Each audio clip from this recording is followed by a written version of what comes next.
नमस्कार, स्वागत है आपका। मैं हूं आपके साथ साक्षी जादौन।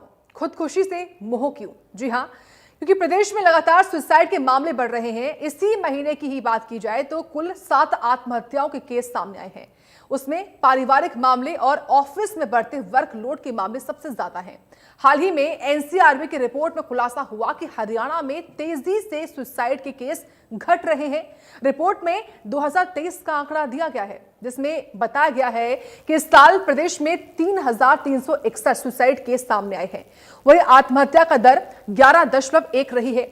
इस मुद्दे पर करेंगे चर्चा कि आखिर आत्महत्या के बढ़ते मामलों के पीछे वजह क्या है, क्यों लोग अपने जीवन लीला समाप्त कर रहे हैं, क्यों लोग तमाम कारणों को सोचकर मानसिक दबाव लेकर अपनी जान दे देते हैं। क्या डिप्रेशन है या बढ़ता वर्कलोड है जिसको लोग सहन नहीं कर पाते, और यही एक मोटी वजह है जिससे लोग जो है इस वक्त दो चार हो रहे हैं, परेशान हो रहे हैं। और इसी पर आज हम खास चर्चा भी करेंगे कि आखिर क्या कारण होते हैं कि लोग परेशान होकर अंत में केवल यही सोचते हैं कि अपनी जान दे दे। ये तस्वीरें जो आपके सामने इस वक्त हम दिखा रहे हैं, 7 तस्वीर, इन 7 जिलों में जो हुआ है वो है आत्महत्या। कुरुक्षेत्र हो, फरीदाबाद हो, नारनौल हो, इसके अलावा जींद हो, कुरुक्षेत्र हो, अंबाला हो, चंडीगढ़ हो, यहां पर अलग अलग तारीखों पर जो मामले सामने आए उसमें केवल एक चीज सामान्य थी और वो था सुसाइड, आत्महत्या, खुदकुशी। लोगों ने खुदकुशी की और अपनी जान दे दी। डिप्रेशन और तनाव एक मोटी वजह बनकर आज की जिंदगी में सामने आती हैं, आज के दौर में सामने आती है। इसको लोग सहन नहीं कर पाते हैं। वर्कलोड इतना ले लेते हैं कि अंत में केवल उनको अपनी जान देना ही सबसे आसान लगता है। और ऐसे मामलों में लगातार बढ़ोतरी होती जा रही है। और ये कोई एक वर्ग नहीं है, केवल युवा नहीं है, बल्कि हमने देखा कि इसमें बुजुर्ग भी दिखाई पड़ते हैं। यानी कि 20 साल से लेकर 60 साल तक की आयु वाले लोग दिखाई पड़ते हैं जो अपनी जान दे देते हैं। इसके पीछे की वजह क्या है, इस पर आज हम खास चर्चा भी करेंगे कि लोग कैसे, जो व्यक्ति होता है वो मानसिक दबाव को सहन नहीं कर पाता है और खुद अपनी जान दे देता है। और कई मामले जो है वो सामने आते हैं इन तमाम जिलों से। केवल बात हरियाणा की नहीं है बल्कि पूरे देश की है, पूरी दुनिया की बात है। फिलहाल आत्महत्या के बढ़ते मामले, इसके बारे में कुछ डाटा आपके सामने हम रख रहे हैं। 2020 की बात की जाए तो 2020 में 4001 था आंकड़ा, ये बढ़ते मामले हैं आपके सामने। 21 की बात करें तो 21 में 3692 हो गया, 22 में 3783 हो गया, उसके बाद 23 में 3361 हुआ। यानी कि मामले घटे जरूर हैं, लेकिन फिर भी क्यों है, लोग क्यों आत्महत्या कर रहे हैं? ये बड़ी वजह है कि लोग अपनी जान को क्यों हल्के में लेते हैं और अपनी जीवन लीला को समाप्त कर देते हैं। जो पीछे उनका परिवार है वो कैसे जीवन के साथ लड़ता है, फिर ये सोचना जरूर चाहिए लोगों को। और इसी को लेकर हालांकि तमाम जो लोग हैं वो जागरूकता भी फैलाते हैं, अवेयरनेस भी फैलाते हैं कि लोगों को ऐसा नहीं करना चाहिए। आपको दर बताते हैं, परसेंटेज कितनी है। 2020 में 13.7 दर थी, 21 में 12.5 रही, 22 में 12.6 हुई है परसेंटेज, उसके बाद 23 में 11.1 दर है। हरियाणा की खास तौर से हम यहाँ पर बात कर रहे हैं, आत्महत्या की दर आपको बता रहे हैं, क्योंकि आत्महत्या के लगातार मामले सामने आए हैं प्रदेश में। तो हाल ही में कई ऐसे चर्चित मामले हैं जिसमें अधिकारियों ने, अफसरों ने अपनी जान दे दी है। आत्महत्या अक्सर निराशा के चलते ही की जाती है, जिसके लिए अवसाद हो या फिर मनोभाजन हो, शराब की लत हो, तमाम तरह की परेशानियां होती है, तमाम तरह की लतें होती हैं, दबाव होता है, प्रेशर होता है दिमाग पर, जिससे लोग अंत में अपनी जान दे देते हैं।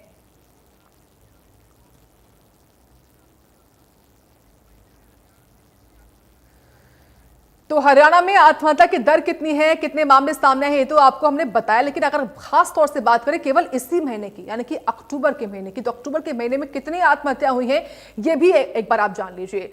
अक्टूबर के महीने में आत्महत्याओं के मामले कुरुक्षेत्र में 24 अक्टूबर को महेंद्र कुमार ने जहरीला पदार्थ खाकर जान दे दी थी अपनी और खुदकुशी कर ली थी। कितनी आत्महत्याएं हुई हैं सिर्फ और सिर्फ इस महीने में, ये आपको बता रहे हैं। शादी की पहली वर्षगांठ पर महिला ने आत्महत्या कर ली, ये मामला कुरुक्षेत्र का ही है। 22 अक्टूबर को गुरुग्राम में एक महिला ने अपने बच्चे के साथ सुसाइड कर लिया था। 18 अक्टूबर को 14वीं मंजिल से कूदकर एक व्यक्ति ने सुसाइड कर लिया था। 15 अक्टूबर को 30 वर्षीय व्यक्ति ने नारनौल में आत्महत्या कर ली थी। जुलाना में 14 अक्टूबर को एएसआई संदीप कुमार लाठर ने सुसाइड कर लिया था। 14 अक्टूबर को ही पिता से नाराज एक बेटे ने सुसाइड कर लिया था।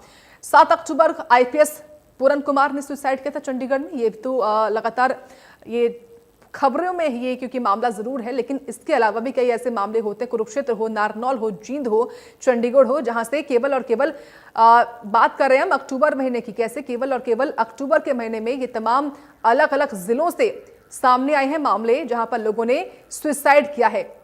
और इसमें केवल महिलाएं नहीं हैं या फिर बच्चे नहीं हैं, पुरुष भी हैं, हर वर्ग शामिल है, हर उम्र का व्यक्ति शामिल है जो अपनी जान खत्म कर देता है। तो आत्महत्या अक्सर निराशा के चलते आती है, लोगों के सामने का आसानी यही होती है कि हम अपनी जान दे देते हैं। और इसी पर खास चर्चा करेंगे, क्या वजह है यही जानेंगे। और इस वक्त हमारे साथ वरिष्ठ मनोचिकित्सक जुड़ गए हैं, डॉक्टर ब्रह्मदीप संधू जी हैं। सर, बहुत स्वागत है आपका इंडिया न्यूज हरियाणा पर। नमस्कार साक्षी जी, मैं सभी दर्शकों को अभिनंदन करना चाहूंगा। जी डॉक्टर साहब, देखिए लगातार आपको ये तमाम ग्राफिक्स भी आपने सुने होंगे जो मैं बता रही थी। लगातार अक्टूबर में आप समझिए गुरुग्राम, चंडीगढ़, हर एक जिला लगातार सामने आती हैं खबरें, हम पढ़ते हैं कि कैसे लोग जो है वो छोटे बच्चे हों, महिलाएं हों, बुजुर्ग हों, सभी जो है सुसाइड कर लेते हैं। आखिर क्यों, क्या वजह है कि लोग खुदकुशी से मुंह कर लेते हैं? जी देखिए, मैं सबसे पहले तो कहना चाहूंगा कि सुइसाइड जो मुद्दा है बहुत ही संवेदनशील मुद्दा है। और इसके बारे में जब भी बात की जाती है तो हमें हमेशा इसके बारे में, क्योंकि न्यूज़ में ये तो बताया जाता है कि उसने सुइसाइड कर लिया, लेकिन जितनी बार हम सुइसाइड की न्यूज़ बार बार सुनते हैं, उससे भी हमारे दिमाग में ये विचार आता है। तो कॉमन कॉजेज क्या है, आपने डेटा बड़े अच्छे से बताया कि ये इतना इस तरीके से या इतना लोगों ने सुसाइड किया है। और सुसाइड लगभग 100 में से एक डेथ जो है वो सुसाइड से होती है। मतलब 1% non cause of death suicide है थ्रू आउट द वर्ल्ड।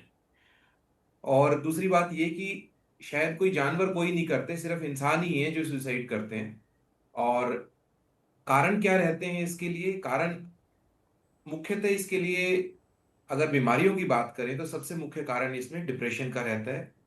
दूसरा मुख्य कारण इसके अंदर बाइपोलर डिप्रेशन। तीसरा स्किजोफ्रेनिक होना। चौथा मानसिक विकार या बहुत अत्यधिक चिंता के अंदर कारण मानसिक रोगों के अंदर वो है नशे का सेवन।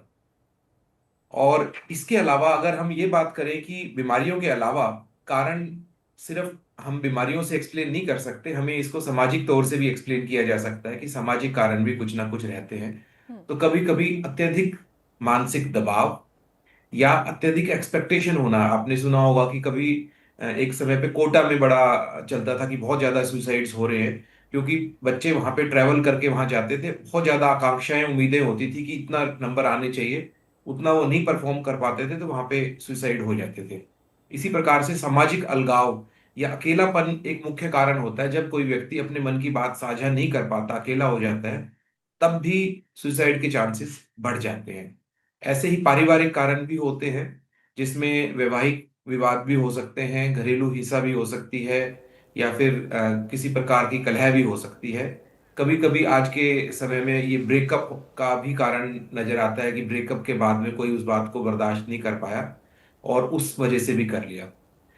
कुछ समय पहले भी इस प्रकार की काफी चर्चा रहती थी कि किसानों के अंदर विशेष तौर से सुसाइड्स काफी नजर आ रहे थे कुछ प्रदेशों में। तो उसका कारण भी आमतौर से अकेलापन, सामाजिक सपोर्ट ना मिल पाना, और भविष्य अंधकार में नजर आना, और फाइनेंशियल इनसिक्योरिटी, आर्थिक अस्थिरता, ये सब कारण, या कभी कभी कर्ज इतना ज्यादा हो जाना कि वो उसे लगता है कि मैं पूरा ही नहीं कर पाऊंगा, ये कारण भी रहते हैं।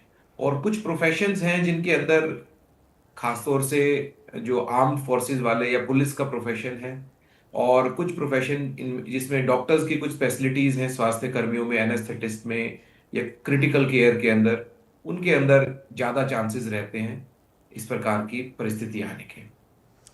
निश्चित तौर पर, लेकिन संधू जी, अगर हाल ही में हरियाणा के दो ऐसे सुसाइड मामले हैं जो काफ़ी चर्चाओं में रहे, आपने क्योंकि पुलिस प्रोफेशन की बात की है तो मैं उनको जरूर उठाना चाहूँगी, सवाल उसको लेकर भी है मेरा।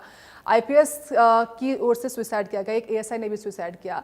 ये वो अधिकारी अफसर होते हैं जो कि अपने जीवन काल में यूपीएससी जैसा टफ एग्जाम क्लियर करके यहाँ तक पहुँचते हैं। और हम सभी जानते हैं जब हम लोग पढ़ाई करते हैं यूपीएससी की तो कितना वर्कलोड होता है दिमाग पर।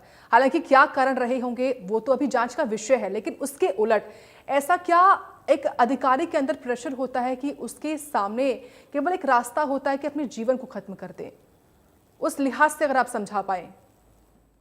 जी। पहले तो मैं यही कहना चाहूंगा कि मैं कोई स्पेसिफिक कमेंट नहीं कर रहा किसी एक इंसिडेंट पे। हम्म। हमारा उद्देश्य चर्चा का यही है कि सुसाइड को हम आने वाले समय में कम कर पाएं, समाज के अंदर जागरूकता ला पाएं। लेकिन क्योंकि चर्चा इस विषय से कर रहे हैं तो मैं जरूर बताना चाहूंगा कि कभी कभी ऐसा होता है कि व्यक्ति अकेला पड़ जाता है या एक ही प्रकार के विचारों के अंदर घिर जाता है। वो विचार इतने प्रबल हो जाते हैं कि उन्हें नजर ही नहीं आता कि कोई और समाधान है, जबकि सुसाइड कोई समाधान नहीं है। लेकिन कोई भी रास्ता ना नजर आए उस समय पर ऐसी स्थिति आ जाती है। और साथ के अंदर वर्क स्ट्रेस, चाहे वो कोई भी वर्क हो, वर्क स्ट्रेस एक मैटर करती है, क्योंकि उसे व्यक्ति को ऐसा नजर आने लगे कि कार्य में तनाव बहुत ज्यादा चल रहा है और उसे ऐसी स्थिति के अंदर अकेलापन हो जाए, किसी से भी हम शेयर ना कर पाए। और इसीलिए ऐसी स्थिति में सबसे इम्पोर्टेंट है किसी से बात कर लेना। ऐसे बहुत से किस्से हैं जिनके अंदर व्यक्ति ने किसी को फोन कर लिया या किसी से बात कर ली, और धीरे धीरे करके बात करते हुए उसका मन पलट गया, और जो उसके मन में विचार था कि मैं आत्महत्या कर लूं, वो विचार हट गया। तो सिर्फ बात कर लेने से ही इसका खतरा कम हो जाता है। तो सबसे इम्पोर्टेंट बात यही कहना चाहूंगा कि अगर हम बात कर लेते हैं किसी से इस विषय में, तो हमारे मन का जो बोझ है वो कम हो जाता है और सुसाइड के थॉट्स भी डाइल्यूट हो जाते हैं। क्योंकि अधिकतर लोग जो डिप्रेशन में रहते हैं वो अंत में सुसाइड कर लेते हैं, तो ऐसे लोगों की पहचान कैसे हो सकती है? फिर खुद लोग अपने अंदर डिप्रेशन होने के वजह को कैसे पहचान सकते हैं? बहुत अच्छा आपने सवाल पूछा। एक बात तो ये है कि कॉमन कॉज इसमें डिप्रेशन है, तो मैं आपको डिप्रेशन के लक्षण जरूर बताता हूँ, लेकिन सुसाइडलिटी के लक्षण है वो भी बताना चाहूंगा। तो सबसे पहले डिप्रेशन की अगर बात करें तो डिप्रेशन जिसको होगी वो व्यक्ति उदास मिलेंगे। उदासी पहले जैसे उनका स्वभाव था उससे भिन्न है। हो सकता है कोई व्यक्ति सीरियस नेचर का हो, कहें जी ये तो हमेशा ही सीरियस रहते हैं, लेकिन क्या वो कुछ समय से ज्यादा उदास रहने लगे हैं? क्या उन्होंने बोलना कम कर दिया है?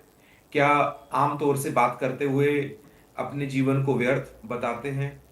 क्या उनके भूख लगने या नींद आने के पैटर्न में कुछ बदलाव आ रहा है?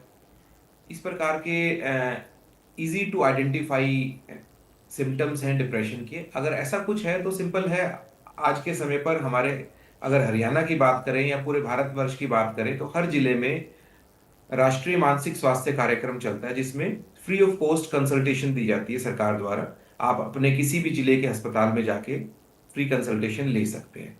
ये तो हुई मेडिकल हेल्प की बात, लेकिन अगर किसी को परिवार के सदस्य को ऐसा नजर आता है तो ऐसे के अंदर फैमिली सपोर्ट या परिवार के सदस्य उनसे सिर्फ बात कर लेते हैं, या चाहे वो बच्चा हो, बुजुर्ग हो, कोई भी हो, उनसे हम बात कर लेते हैं तो भी बचाव हो जाता है। ये मैंने आपको डिप्रेशन के बारे में बताया। अगर हम सुसाइडलिटी की बात करें हम्म। कि सुसाइडलिटी के चेतावनी संकेत या वार्निंग साइंस या रेड फ्लैग साइंस क्या हो सकते हैं, तो पहला तो यही कि जीवन व्यर्थ लगना, कि ये जीवन बिल्कुल व्यर्थ है। दूसरा ये लगना कि कोई मेरी हेल्प नहीं कर सकता। तीसरा ये लगना कि मैं भी अपने आप में अपनी हेल्प करने में अक्षम हूं। ऐसी स्थिति, ऐसे विचार आना, और वो विचार फिर बार बार बार बार आना। फिर चेतावनी संकेत यह भी हो सकता है कि व्यक्ति के व्यवहार में बदलाव आया है, उन्होंने अकेला रहना ज्यादा शुरू कर दिया है और मूड चेंजेस काफी ज्यादा हैं। ऐसे भी खासतौर से एल्डरली पॉपुलेशन के अंदर कोई व्यक्ति जिनको सुसाइडल आइडियाज आ रहे होते हैं, वो बातें ऐसी करते हैं कि अब तो मैं अलविदा कहना चाहूंगा, या मैं बस ये लास्ट डे है, इस प्रकार की बातें कहेंगे। और ऐसा भी हो सकता है कि वो सिर्फ अपनी विल लिखने की बात शुरू कर दें या संपत्ति को बांटना शुरू कर दें। तो उनके, क्योंकि सीनियर सिटीजन में जो सुसाइड होता है वो एक प्लान सुसाइड होता है, काफी दिन तक सोच के विचार करके तब जाके ऐसा व्यक्ति करता है। और निर्णय लेने के बाद में अगर कोई निर्णय ले लेता है तो ये ऐसी स्थिति है कि उसके बाद में वो एकदम से शांत हो जाते हैं कि अब उन्होंने फैसला कर लिया कि उन्होंने सुसाइड कर लिया है, करना है, और हो सकता है कि उनके व्यवहार में उस समय भी बदलाव आ जाए।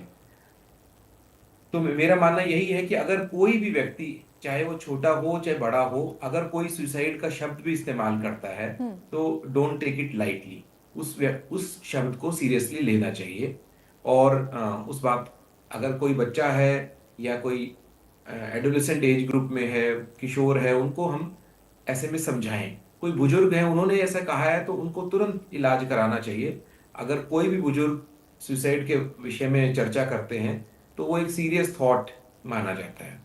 ये बात भी बताना हाँ। चाहूंगा कि जो अटेम्प्टेड सुसाइड्स हैं आमतौर से वो महिलाओं में ज्यादा होते हैं, लेकिन जो सक्सेसफुल सुसाइड्स हैं वो पुरुषों में ज्यादा दुगने पाए जाते हैं।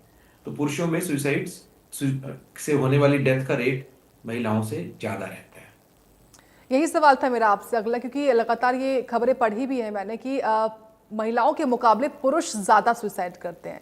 ऐसा क्या क्या जो लोड होता है वो तो एक महत्वपूर्ण कारण होता है, लेकिन इसमें जो परिवार है वो भूमिका कैसे निभा सकता है? क्योंकि लगातार लक्षणों पर हम बात करें, सिम्टम्स क्या होते हैं, लेकिन इसको दूर कैसे कर सकते हैं? कोई सुसाइडल थॉट अगर किसी के दिमाग में आया है, उसने शेयर भी कर दिया, तो परिवार कैसे वो भूमिका निभा सकता है उस थॉट को दूर करने में? बहुत अच्छे से पूछा आपने। मैं बताना चाहूंगा साक्षी जी, पहली बात तो यह है कि पुरुषों में ज्यादा क्यों है। तो बचपन से और बड़े होने तक मेल्स को यही सिखाया जाता है कि आपने अपने आप को एक्सप्रेस नहीं करना है। रोना तो फीमेल टेंडेंसी है, रोना बिल्कुल भी नहीं है। अपने आप को कमजोर नहीं दिखाना है।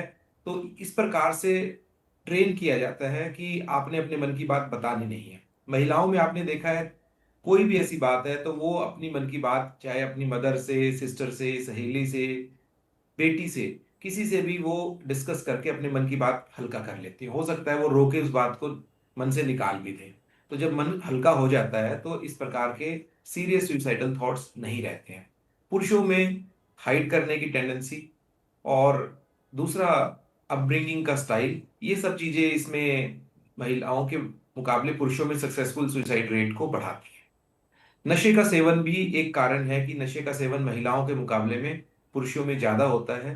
तो नशा भी अग्रसर करता है व्यक्ति को सुसाइड की ओर। मोटिवेट ज्यादा होता है कि मैं कर लूं वो। उसको सुसाइड करते हुए जो डर होता है वो नशे की वजह से थोड़ा कम हो जाता है और वो उस वजह से सुसाइड कर लेते हैं। और परिवार क्या करे? पहली बात आपने ये पूछा था पुरुषों वाला, दूसरा आपने पूछा कि हम्म। परिवार क्या करे। जी। तो अगर हमें पता लग जाता है इस प्रकार के किसी के विचार हैं तो सबसे इंपॉर्टेंट बात यह है कि उनको अकेला नहीं छोड़े। कभी भी सुइसाइडल व्यक्ति को हमें अकेला बिल्कुल नहीं छोड़ना चाहिए। 1 मिनट के लिए भी अकेला ना छोड़े, कोशिश करें उनके साथ रहें। सबसे इंपॉर्टेंट दूसरी बात यह कि ऐसे किसी विचार या ऐसे किसी एक्सप्रेशन के लिए उनका मजाक ना उड़ाएं। या उन्हें मजाक उड़ाने की बजाय कभी कभी हम ये कहते हैं तुम तो ऐसा कर ही नहीं सकते, उन्हें इस चीज के लिए चैलेंज ना करें। तो चैलेंज करने से हो सकता है व्यक्ति का सुसाइड करने का विचार सिर्फ 60% था, लेकिन चैलेंज की वजह से उसको और ज्यादा जोश चढ़ जाता है। तो हम कभी चैलेंज ना करें और साथ के अंदर उन्हें सपोर्ट दें। उन कहें कि ऐसी कोई जरूरत नहीं है, ऐसी कोई बात नहीं है, हम सब लोग आपके साथ हैं। और सुसाइड कोई समाधान नहीं है। जब भी हम इस प्रकार की बात करते हैं तो उससे मन धीरे धीरे हटने लगता है। तीसरा पहलू है वो है क्राइसिस इंटरवेंशन। क्राइसिस इंटरवेंशन के तौर पे आप अपने आस पड़ोस में अगर लगता है कोई व्यक्ति ऐसा करने लगा है तो इमीडिएटली आप अपने आस पड़ोस से किसी व्यक्ति को बुलाएं और उन्हें रोकें।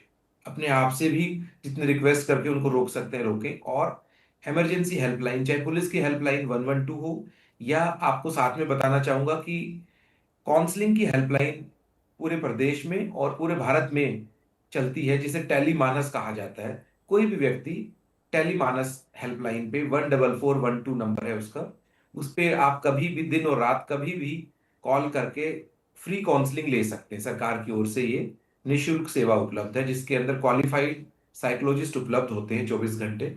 और अगर इस प्रकार की सपोर्ट देने से हम एक भी जीवन बचा पाते हैं तो भी मैं कहता हूं कि ये एक अचीवमेंट है। हर जीवन इंपॉर्टेंट है, हर जीवन बचाना चाहिए, हर जीवन को बचाने की कोशिश की जानी चाहिए।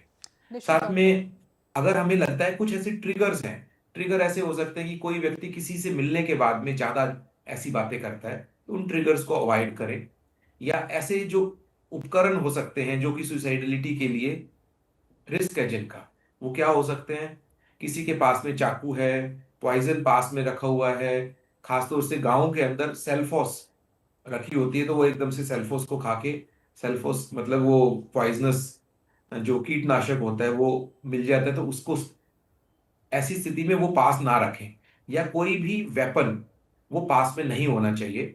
तो इस प्रकार की अगर चीजें नहीं हैं तो इंस्टेंटली तो हम एक बार रोक पाते हैं, और ये एक तरीके से इम्पल्स होती है कि उस दौरान तरंग है, अगर वो तरंग वाला समय हमने आधा एक घंटा निकाल दिया, चाहे बातें करने में निकाल दिया, समझाने में निकाल दिया, तो वो तरंग धीरे धीरे कम हो जाती है, सुसाइडलिटी कम होने लगती है। स्टडीज में यही पाया गया है कि क्राइसिस इंटरवेंशन या सपोर्ट देने से काफी हद तक हम सुसाइड को प्रिवेंट कर सकते हैं।